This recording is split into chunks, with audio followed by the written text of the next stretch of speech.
평상시 건강관리를 잘해왔다 자신하던 70대 중반 남성 A씨. 한 달 전부터 걸을 때 숨이 차고 걷다가도 앉아있는 시간이 많아졌는데요.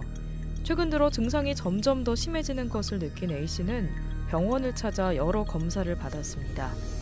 A씨의 문제는 심장에 있었고 관상동맥 3곳이 모두 꽉 막힌 것을 발견했는데요.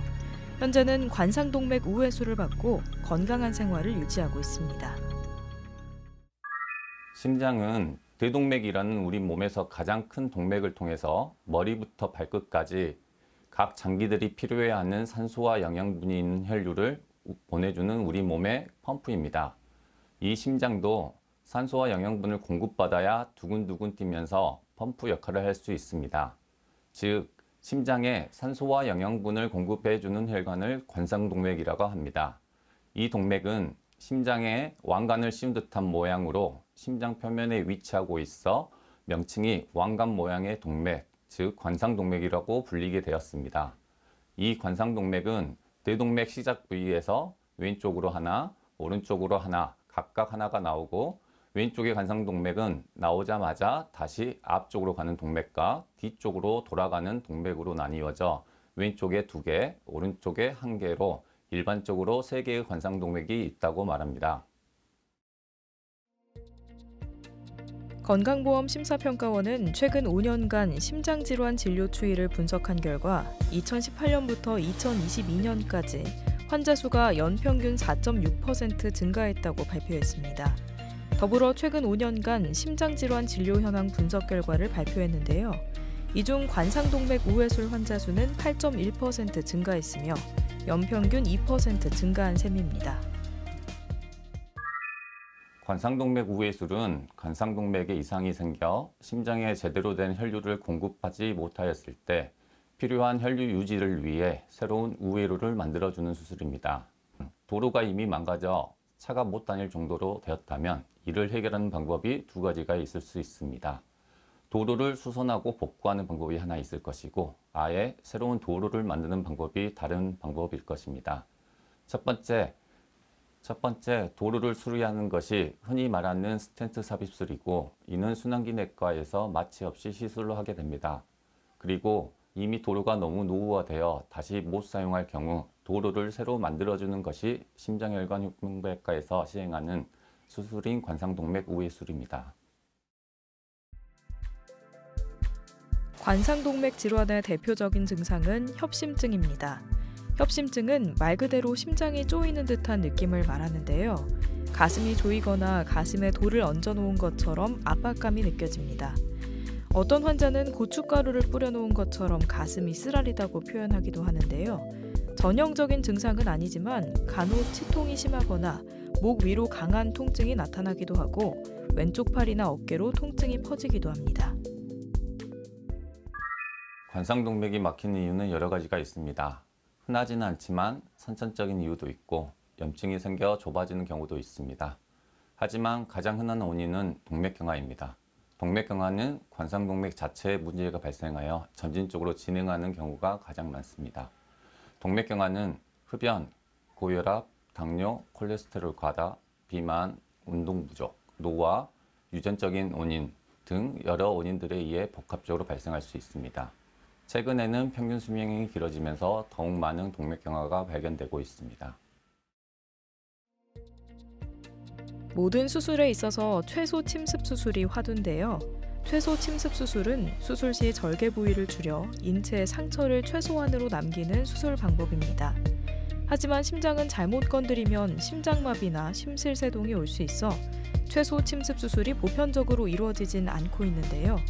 최근에는 최소 침습 수술이 과거보다 안전해져 활발히 연구되고 있으며 다른 수술 방법이 함께 이루어지는 하이브리드 수술이 많이 도입되고 있습니다. 최근에는 거의 대부분 시술에 의해 관상동맥을 정상화시키고 있으나 아직까지도 수술이 필요한 경우가 많습니다. 왼쪽의 관상동맥이 나오자마자 2개로 나뉜다고 하였는데 이 나뉘기 전에 병변이 있거나 이 병변이 나뉘는 분지까지 침범하였을 경우에는 스텐트 삽입술에 의한 합병증이 발생 가능성이 높습니다. 이러한 경우 수술적인 치료를 권유하고 있습니다. 또 관상동맥 혈관의 병변이 길고 여러 부위에서 관찰되어 스텐트로 해결이 힘들 경우 수술을 권유합니다. 그리고 당뇨가 있거나 심장 기능이 이미 떨어져 있을 경우 보다 나은 성적을 위해 수술을 권유하기도 합니다.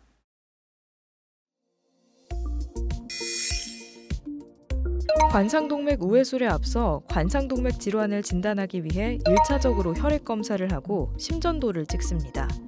관상동맥 질환이 의심되면 CT 촬영을 하는데요. 관상동맥 CT는 굉장히 특이적이어서 거의 90%의 진단율을 보입니다. CT 결과 관상동맥 질환이 중증이라면 추가로 정밀검사를 시행하는데요. 정밀검사로는 심장 기능에 이상이 생겼는지를 보는 심장 초음파 검사, 관상동맥 질환이 얼마나 진행됐는지를 보는 관상동맥 조영술 등 두 가지가 있습니다.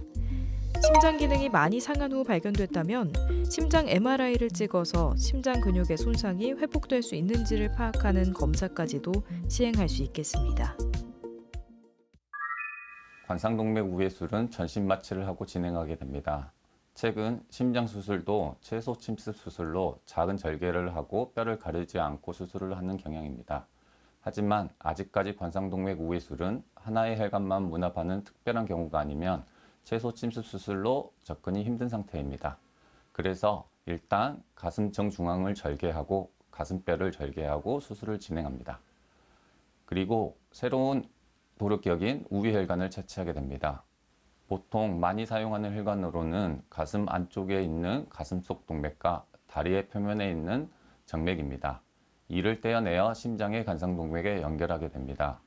그리고 수술 과정에 따라 심장을 멈추고 심장을 대신하는 인공심폐기를 사용하면서 하는 방법과 그냥 심장이 뛰고 있는 상태에서 수술하는 방법이 있습니다. 어떤 방법으로 수술할지는 환자의 상태 그리고 수술을 집도하는 집도의 선호도에 따라 달라질 수 있으나 성적에는 큰 차이가 없습니다. 관상동맥 우회술 시 우회혈관은 가슴뼈 안쪽에 있는 내흉동맥, 다리 안쪽에 있는 복제정맥, 팔 안쪽에 있는 요골동맥 등이 사용됩니다. 이 중 가슴뼈 좌측 안쪽에 있는 좌내흉동맥이 가장 많이 활용되는 혈관인데요. 보통 한 개의 혈관을 연결하는 데는 약 20분이 소요되며 환자의 관상동맥 상태에 따라 수술 시간은 4시간에서 6시간이 소요됩니다. 가장 많이 사용하는 혈관은 가슴 속에 동맥과 다리에 정맥이 있다고 하였고 각 동맥과 정맥에 따른 개통률은 차이가 있습니다.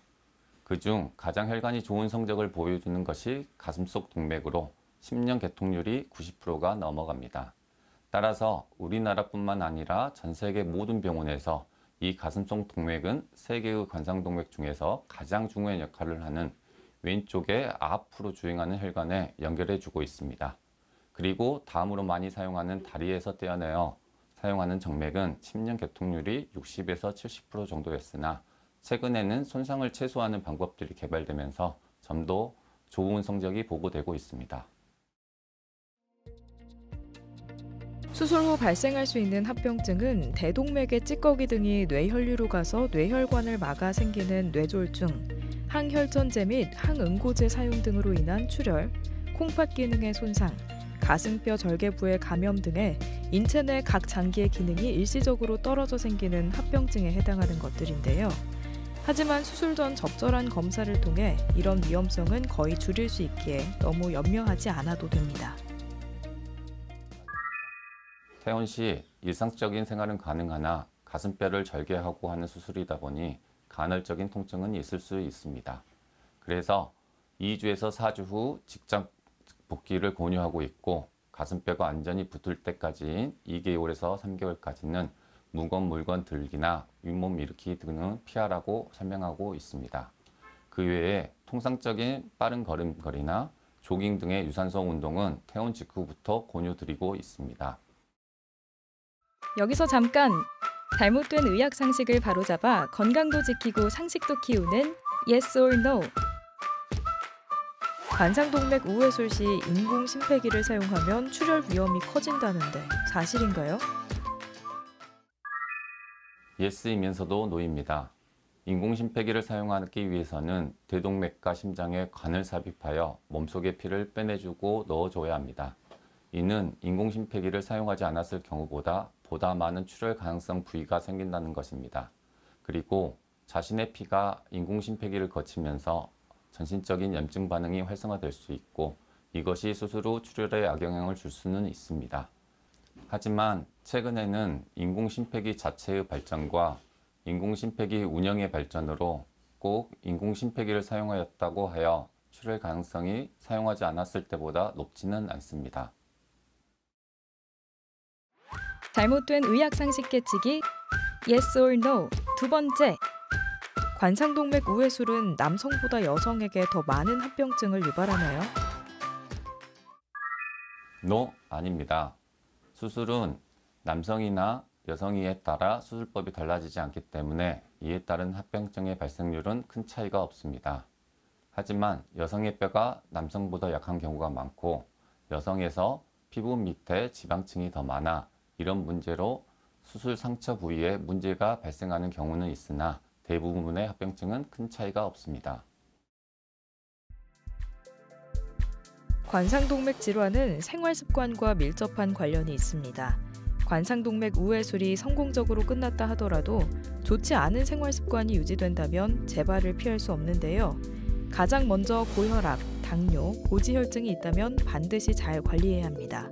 또한 전자담배든 연기가 나는 담배든 담배 속 물질이 동맥 안에 있는 내피세포를 망가뜨리므로 금연해야겠습니다.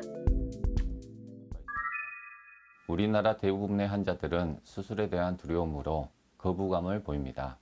하지만 관상동맥 우회술은 스텐트 삽입술과 비교하였을 때 위험도는 비슷하나 장기 성적은 더 좋은 결과를 보여주고 있습니다. 수술에 대한 거부감보다는 수술 후 보다 건강한 삶을 생각하면서 의사가 권유하는 치료를 받으시길 바랍니다.